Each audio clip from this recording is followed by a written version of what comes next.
किराणा आणल्यावर दर महिन्याला काम असतं किराणातल्या आणलेल्या वस्तू व्यवस्थित ठेवणे, ज्या गोष्टी भाजायच्या आहेत ते व्यवस्थित भाजून ठेवणे. असंच एक होतं की सोप मी पुष्कळ दिवस झाले किराणा आणून कमीत ते कमी 8 ते 10 दिवस झाले, पण सोप भाजायचीच राहून गेली. वरती काढून ठेवली तरी ती इकडे तिकडे पडून राहत होती आणि भाजल्या जातच नव्हती. म्हटलं चला आज काही पण असो, आपल्याला सोप भाजायचीच आहे.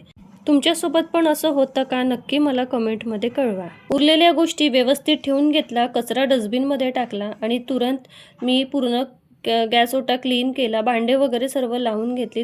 तोपर्यंत ओजस्वी पण उठली होती. ही माझ्या भावाची मुलगी आहे, खूपच गोड आहे. आणि त्यानंतर छोटे मोठे कामं करून घेतले, गॅस ओटा क्लीन केला. एक साईडला मी चहा पण ठेवलेला होता. चहा होईपर्यंत बाकीचे सर्व कामं मी व्यवस्थित करून घेतले. गॅस ओटा वगैरे क्लीन केला, एक साईडला मी चहा वगैरे मांडून घेतला. तोपर्यंत मी इथले बाकीचे जे कामं होते ती पण करून घेतले. चहा झाल्यावर चहा गाळून घेतला आणि मस्त आम्ही दोघीजणी चहा एन्जॉय केला. एका साईडला ओजस्वीसाठी छान मी खाऊ बनवलं होतं, छान तिला खाऊ घातलं.